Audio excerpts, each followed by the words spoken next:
Jadi ini di depan Asia ya. Ini depan kampus. Tulisannya ada Institut Asia di situ. Nah, kurang lebih kayak gini tampilannya.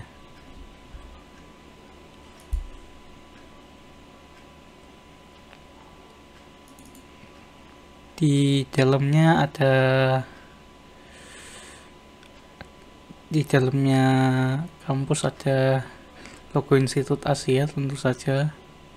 Terus ada front office di bagian depan, ada bagian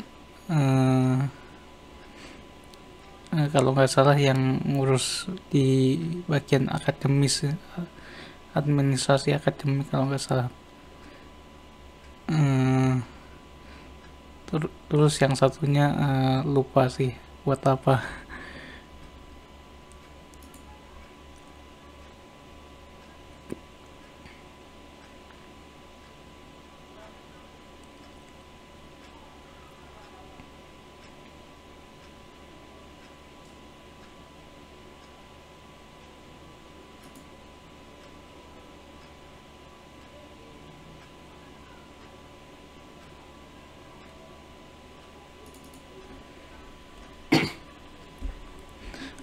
Ini untuk perpustakaannya ya. Jadi perpustakaannya itu setelah naik tangga kalau nggak salah lokasinya di sebelah kiri kampus itu ada tangga menuju ke atas gitu kan.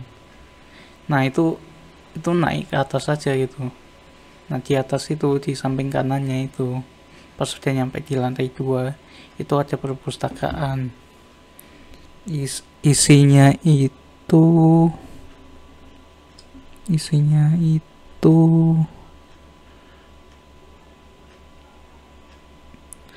ada buku-buku berupa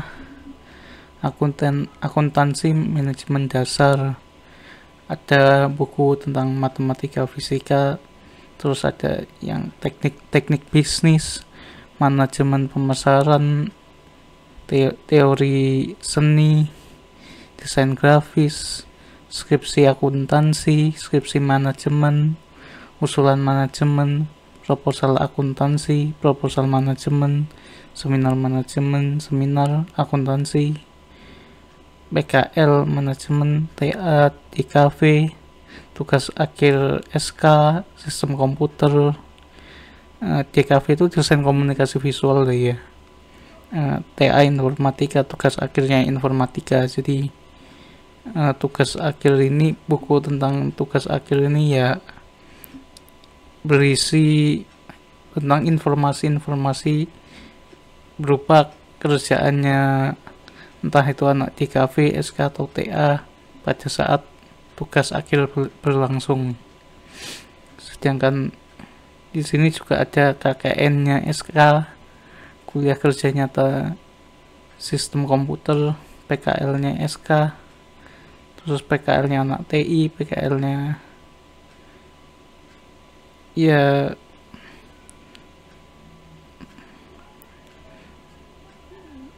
terus ada koleksi buku-buku pasca sarjana, terus ada buku tesis, ada jurnal, ada literatur luar negeri gitu ya.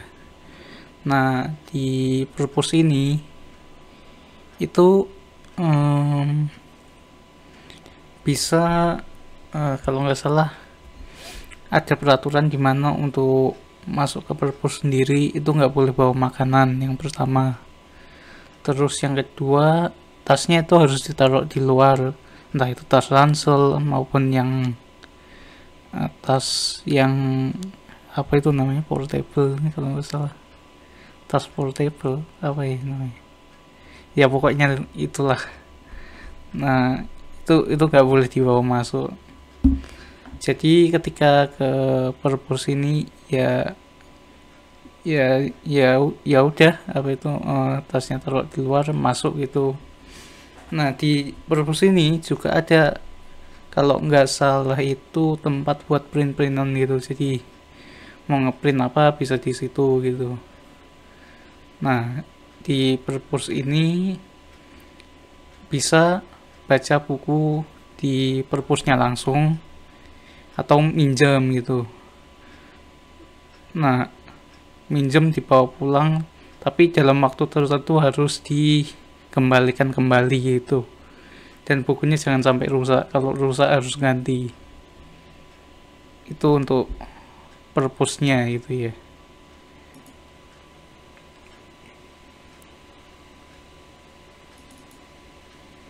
Nah, ini adalah musola,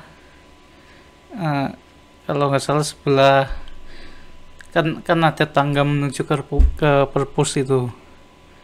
Nah, ini sebelah kirinya ini apa tuh, kalau nggak salah setelahnya tangga, apa tuh, maju sedikit setelahnya tangga itu di sebelah kirinya itu ada musola. Jadi kalau apa itu, anak-anak mahasiswa Asia maupun karyawan yang ada di situ kalau mau sholat ya bisa ke musola ini gitu.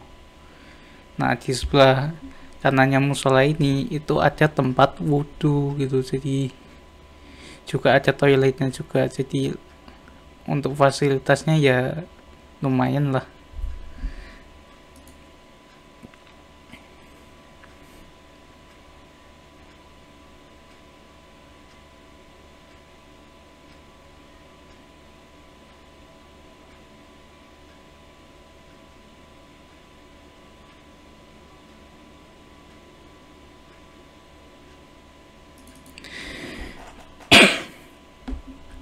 Terus ini ada lab komputer. Lab A itu bentar-bentar aku besarin dulu ya. Lab A itu ada lab pemrograman mobile. Jadi di sini tuh tempat buat, kalau nggak salah, anak-anak teknologi informatika yang kalau nggak salah bikin aplikasi mobile gitu.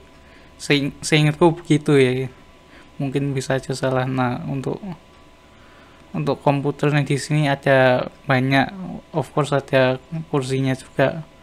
Windows ya mungkin Windows 10 gitu lah. Untuk di bagian ini di lab B, lab komputer juga,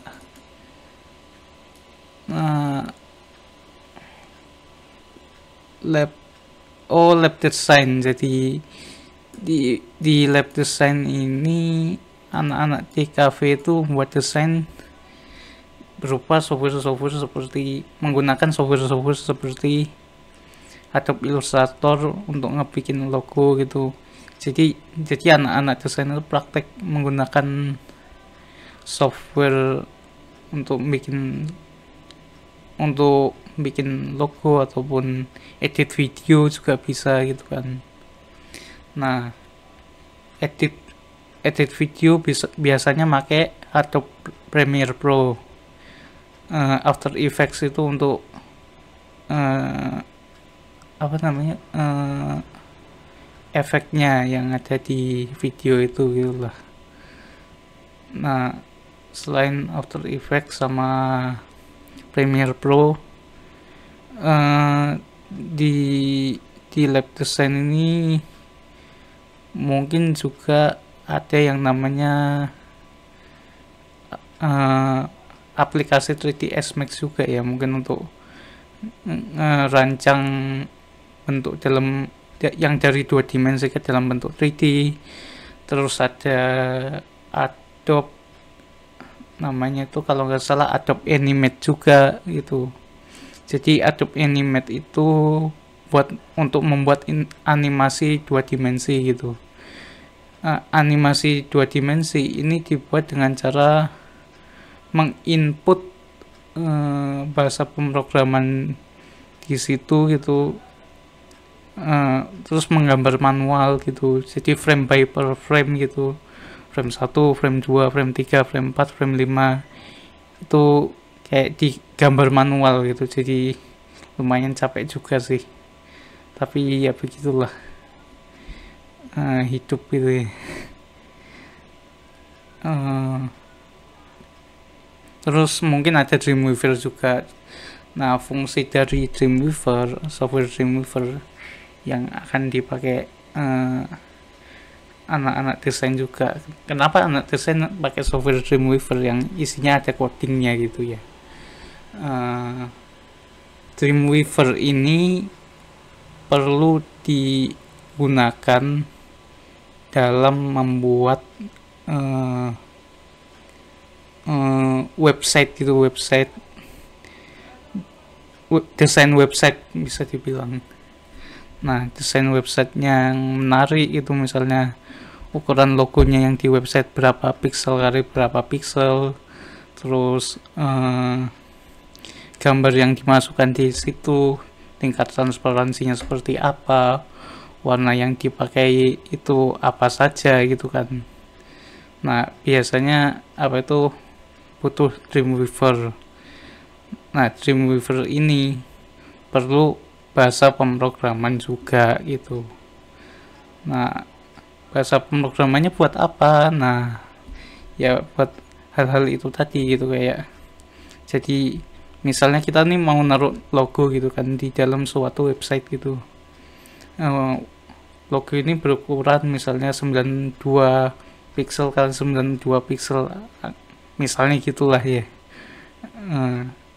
Nah, 92 pixel kali 92 pixel ini dibuat apa itu untuk bisa masuk ke website itu, bisa diletakkan di dalam website itu, kita perlu memberikan apa itu, membuat codingnya gitu. Jadi ini apa tuh, logonya ukuran 92 kali 92, dibikinlah ininya dulu apa itu, tempatnya yang luasnya, tempat yang luasnya untuk logo itu seberapa gitu, di coding lah, dibikin kode pemrogramannya gitu, diketik itu kodenya apa gitu.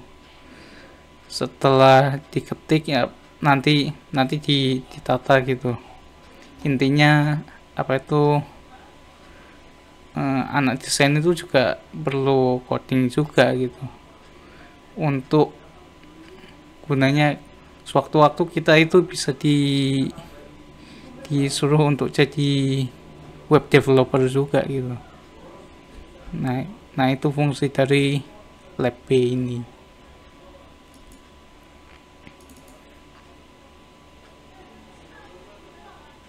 Untuk lab C sendiri ini biasa dipakai untuk anak TI gitu kan. TI itu teknologi informatika, jadi anak-anak teknologi informatika itu pakai lab ini untuk bikin suatu pemrograman web gitulah istilahnya.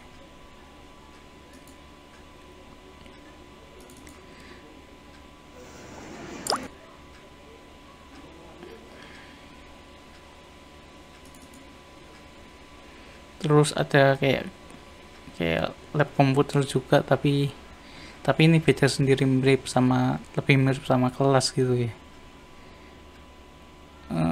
Kurang tahu sih fungsinya buat apa ya, mungkin yang lain paham gitu.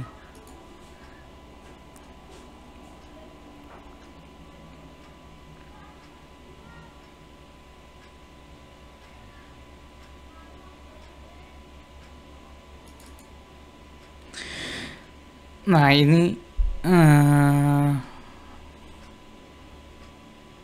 UKS-nya Asia gitu, unit kesehatannya Asia gitu. Jadi ini itu lokasinya itu kalau nggak salah, nah ada musola, kanannya ada toilet, kanannya lagi ini ada ruang UKS gitu kan. Nah UKS ini ya untuk ngobatin orang sakit, nah apalagi gitu yang mau dibahas gitu, nggak ada gitu.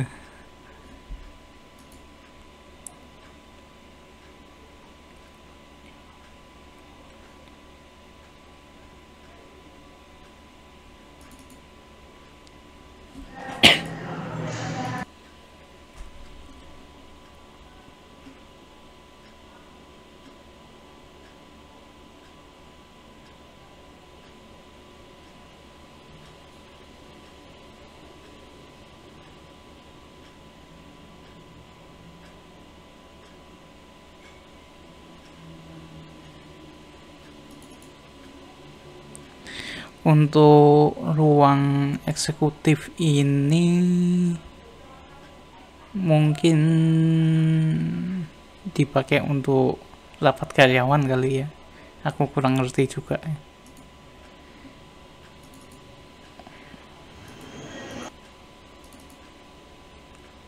Nah, untuk ruang teater sendiri itu biasanya dipakai buat kalau ada acara-acara gitu, misalnya Asia lagi ngadain namanya seminar gitu kan, seminar let's say gitu. Eh, Seminar ini diadakan di ruang teater gitu kan. Nah, secara offline gitu, jadi ruang teater ini bisa buat seminar salah satunya, kadang bisa buat ruang rapat para dosen gitu. Ya gitulah pokoknya.